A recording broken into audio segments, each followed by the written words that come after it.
Hello everyone, welcome to another class of English. How are you all? Hope you all are doing well. So today we have got a beautiful poem which is very short but very pithy, meaningful one, and the name of the poem is Death the Leveler by James Shirley. Okay, so don't get frightened looking at the title. We will know so many things we have to practice in our life while we get into the poem. Just go into the poem. Okay. Before getting into the poem, let's know something about the author. James Shirley is known as the last of the Elizabethans. He's known as the last of the Elizabethan. Elizabethan is a period in English literature. There are so many periods like Victorian period, Romantic period, modern, postmodern, Augustan, Jacobean. A lot of different periods are there, and James Shirley belongs to Elizabethan. Okay, he was a prolific writer for the stage. He used to write plays, dramas. He also published 4 small volumes of poems and plays. He had published a few volumes of poems and dramas. Plays means dramas, okay. Death the Leveler is a funeral song. It is a song sung at the time of funeral. Okay. However, it appeals to the reader to think about human action. So this poem asks people to think about human actions. Right? We have to think about, we have to be bothered about our actions while we are alive on the earth. Okay. The central idea of the poem is the vanity and the impermanence of earthly glory and power. This is the most important idea shared through this poem. Okay, and you can learn this because this is the theme of the poem and you can use it whenever it is necessary. I mean, while as a student, while you read a poem, you don't read it just to enjoy it, right? You have to learn something because you are supposed to produce it when you are demanded in your examinations, right? So this part is very important for you to learn. So what does he say? The central idea, all these are from your textbook, you can see it in your text, okay. It's better to keep your text open in front of you. The central idea of the poem is the vanity and impermanence of earthly glories and power. So whatever positions you were enjoying in the earth and whatever power, whatever privileges you were enjoying, all those are impermanent and foolish. Those are meaningless things. They won't remain forever. They won't be there to help you always. Right, all are impermanent, means they won't remain forever, they won't help you always. Death knows no distinction. Death comes to everyone, there is no distinction. Death makes no distinction, it comes to anyone and carries off all alike, and it carries away everyone. Right, death carries away all the people without any difference, any distinction.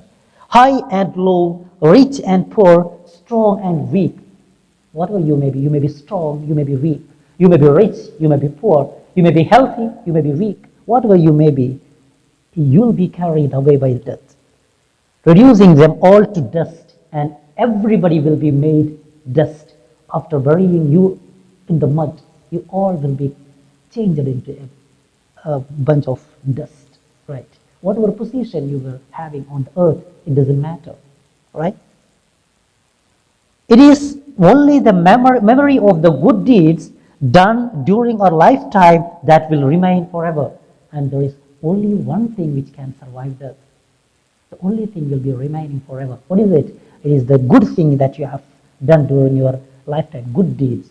It is the good deeds that you have done during your lifetime. It is the only thing which can survive death. Okay, let's get into the poem. The glories of our blood and state are shadows, not substantial things. There is no armor against fate that lays his icy hand on kings.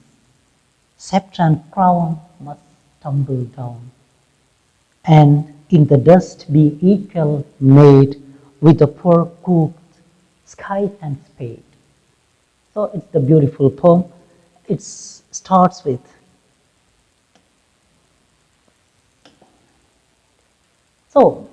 before getting explaining, interpreting the lines, let's see what does it mean. Death the Leveler. From the name itself, we can understand something, right? Death, the leveler. Death levels everyone. Death makes everyone equal, right? In front of death, nobody is big. Nobody is considered to be having great, right? That makes no distinction among people. Everybody will be treated equally. So death is the ultimate leveler. Okay, the glories of our blood and states are shadows. The glories of our blood. The glories of our blood means any privilege that we enjoy in our life on account of our blood. Blood means high birth, because of our birth.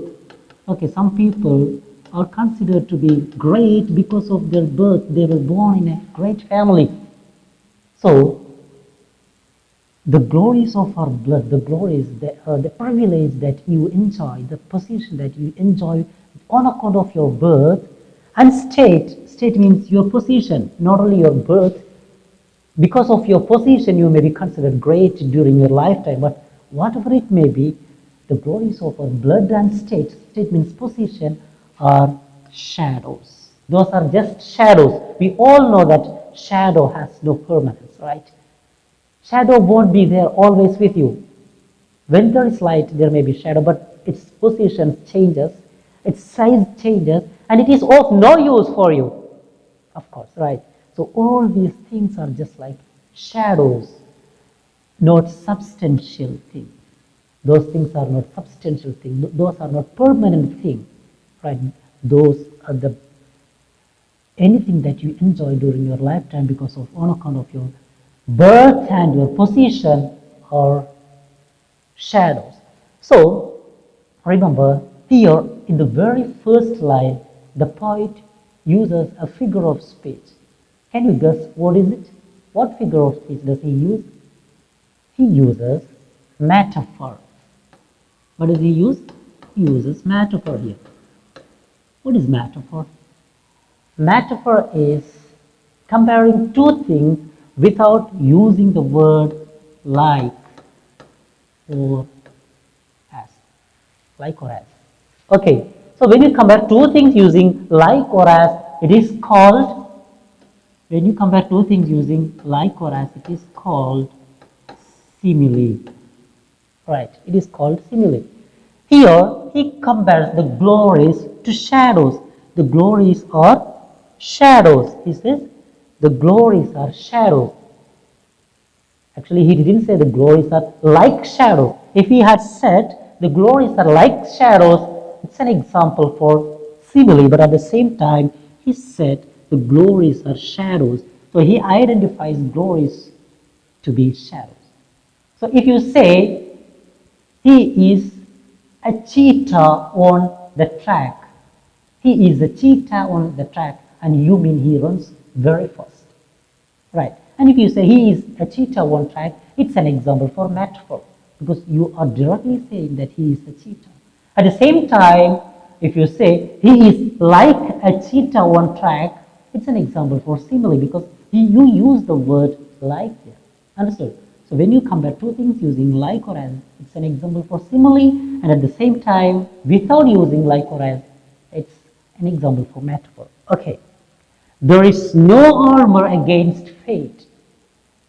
There is no armor. There is nothing. There is armor means something worn on your body to prevent yourself, especially during a war. You have seen people, the warriors wear something like a coat, overcoat made of iron, so that they will be defended from the arrows and the stabs from the opponent, right? Opposite army. So there is no armor against fate. You can't wear anything to save yourself from the fate. Whatever you wear, wherever you go, you won't be saved from fate. Okay, there is no armor against fate, means death will come. Anyone, whatever precautions you take, it is of no use. Okay, death lays his icy hand on kings. Death lays, places its icy hand on kings. Even the kings are not spared. They are not saved. Even the kings, they themselves die. Death lays its icy hand on kings. And here also the poet uses a very beautiful figure of speech. Can you say what is it? What is the figure of speech used here? Death lays his icy hand on kings. The figure of speech used here is personification.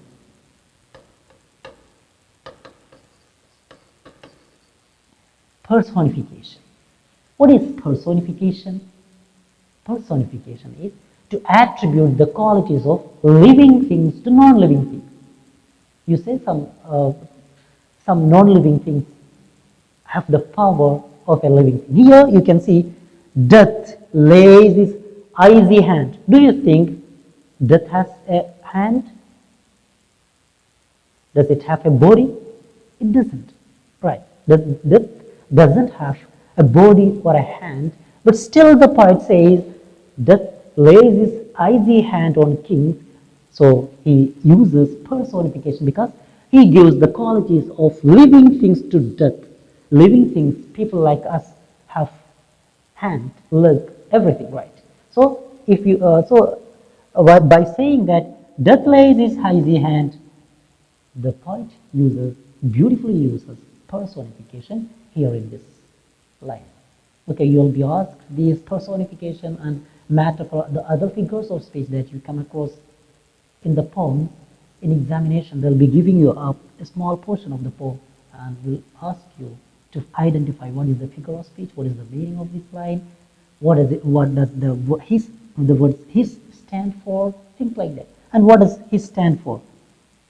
His means death, right? Death lays his icy hand on kings. Okay, scepter and crown must tumble down.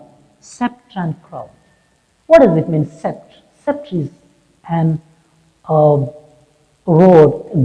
rod, a stick-like thing, ornamental, decorated with gems and others, usually carried by kings. Scepter and crown, you already know that's something that is worn on head by kings, right? Kings and queens. So scepter and crown both are things related to kings and symbol of power, right? Scepter and crown must tumble down. Scepter and crown must fall down. They will fall. Here, by saying scepter and crown, the author means kings themselves. Kings, right? He didn't say king, the word king, but through these expressions, scepter and crown, he means king. And these like expressions are known as metonymy.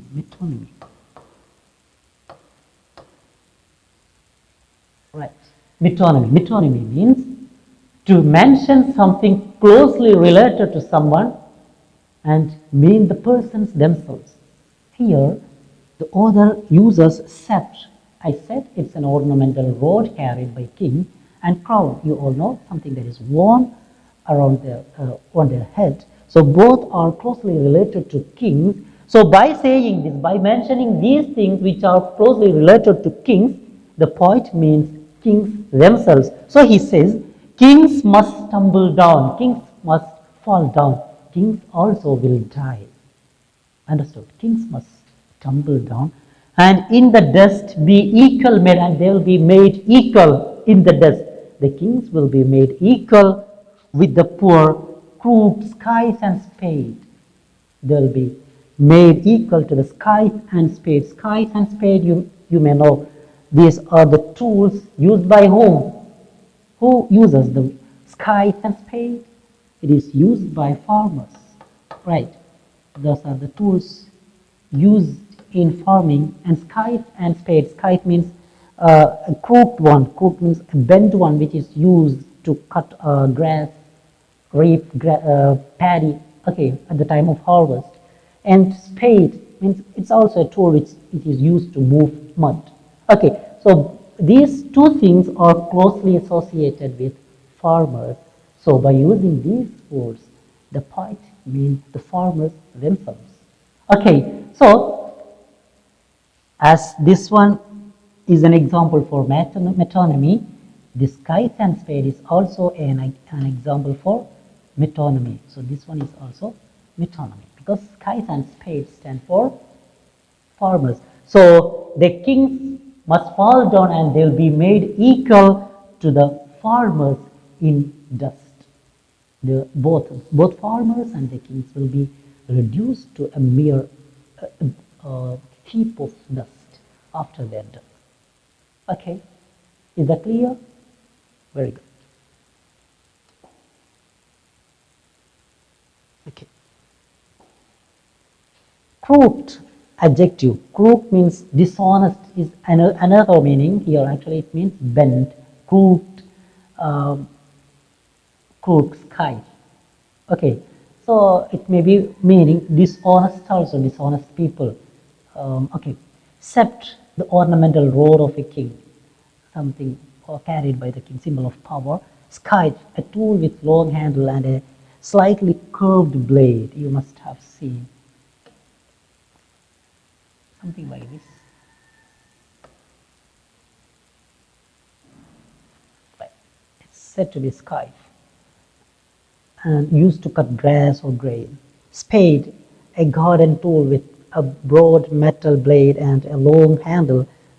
Okay, it is something like this. You can, if I'm not used to move mud. Okay, and tumble means fall down. Second stanza. Some men with swords may reap the field and plant fresh laurels where they kill, but their strong nerves at last must yield. They tame but one another still, early or late they stoop to fate, and must give up their murmuring breath when they, pale captives, creep to death. Okay, some men with swords may reap the field. Then the men with swords means the warriors, the fighters, the one who fight in wars. Some men with swords may reap the field. They will reap the field. What do the warriors reap? Reaping means cutting, right, the grains. But do the warriors cut the grains in the field? No, they cut the heads of their enemy in the battlefield. The field mentioned here is the battlefield, and cutting means reap the heads of enemies. So some men with swords, they cut the heads of the enemies in the battlefield and plant fresh laurels where they kill. Laurels are some kind of leaves having a shiny, green shiny leaves. You know, in ancient days, the warriors, the fighters, they used to be honored by wearing kind of leaves around their head. In ancient Greek, it was the practice. You may have seen the images, right, of Greek legends. You can see the sculptures, images of those Greek legends. They are having the leaves around their head. So they plant fresh laurels, means they are honored. Actually, they are not planting the laurels there in the field. Instead, by saying this, the point means they create history.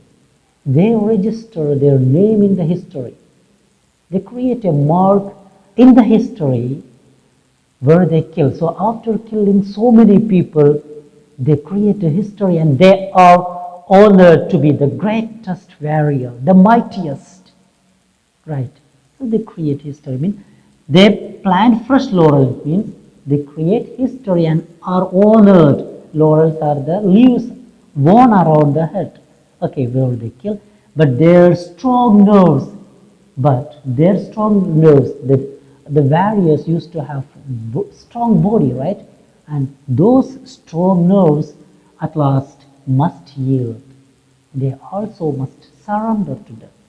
Though they are strong, bodily strong, physically fit, still they will have to yield, surrender to death. They tame but one another still. They tame, they control. Tame means control. The warriors, the fighters control one another. The successful one control the defeated one. They make them do things. They make them slave. Right. So the successful one control the other one. They each other. The next time, if the other country defeat this countryman, they make them slaves. So they control one another. Still, early or late, they stoop to fate.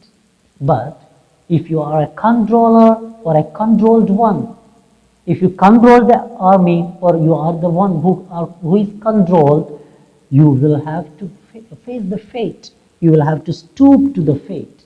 You will have to bend your back in front of the fate, early or late. If not now, later you will be taken away by death. And must give up their murmuring breath when they, pale captives, creep to death. And must give up their murmuring breath.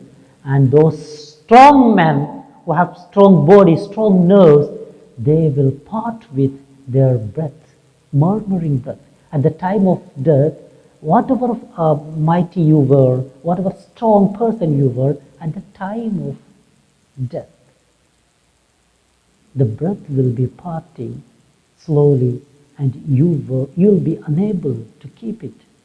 Right? You will be murmuring. You won't be very strong even at the time of death. Okay, the breath will be just like murmuring slowly, it will be parting from you. So, and must give up their murmuring breath when they, pale captives, at the same time, those who were caught, imprisoned, those who were caught as captives, prisoners, they will creep to death. They also will creep to death.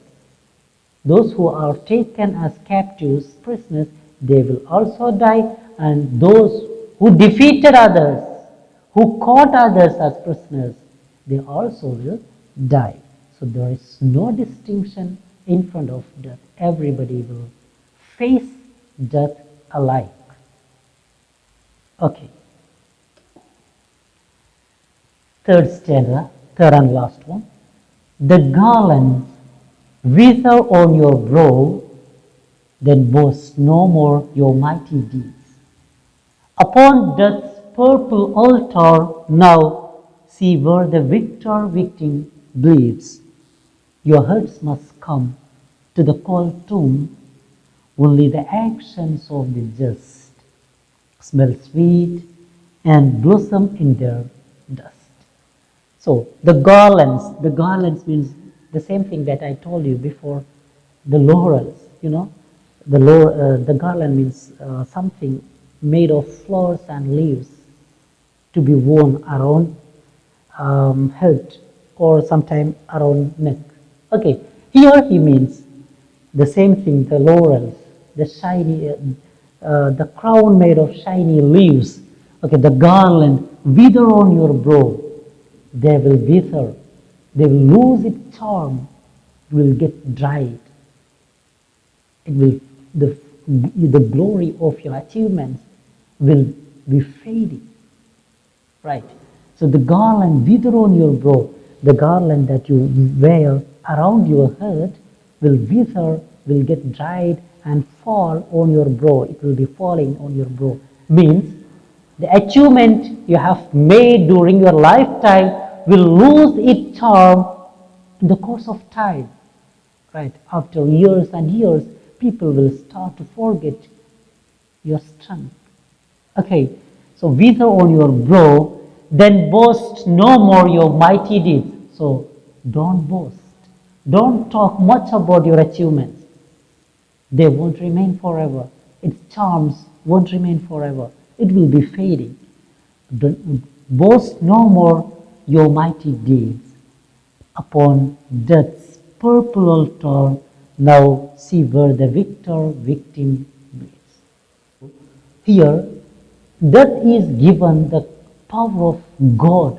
Actually, altar means an elevated place, a high place, a flat one where the offerings to the God is made.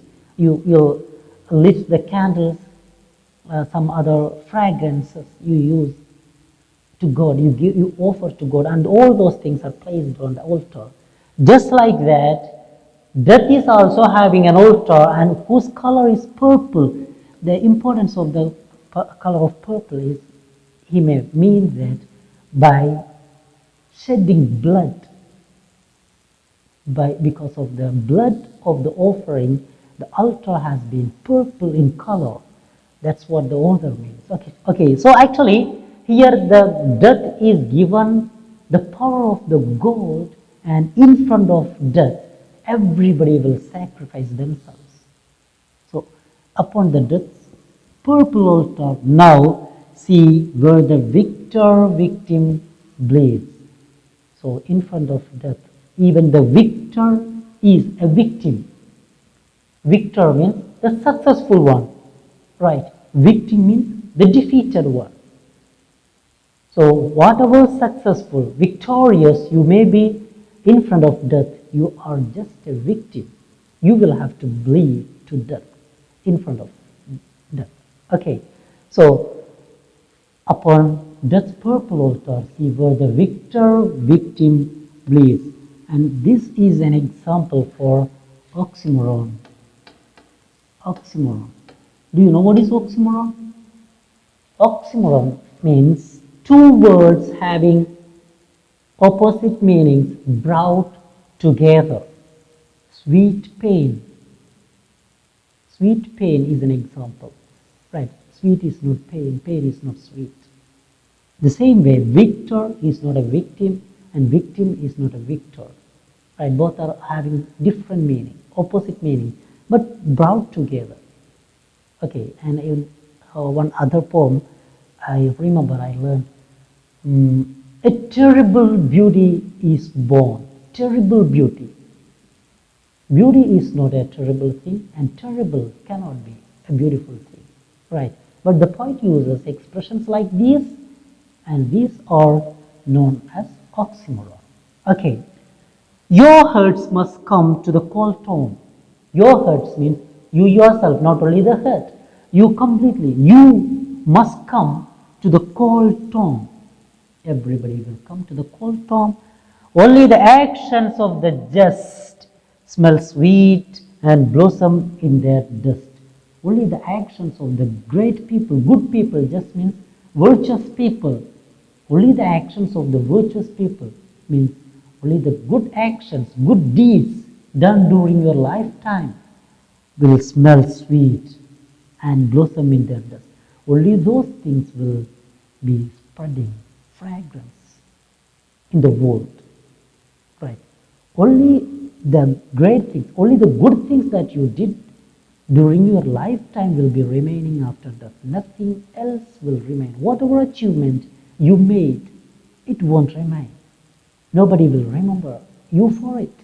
But at the same time, if you had done something fruitful for your fellow man, to the world, you'll be remembered for that. Okay, so you may remember so many people in the world who had made history. And all of them are remembered for the great deed they have done for the humanity. Okay, so that's the message of the poem. And by now you have understood that boast no more on any achievement that you have made, but at the same time spend some valuable time to do good things to your fellow beings and upon which you will be remembered. Okay, thank you for watching. Have a great day.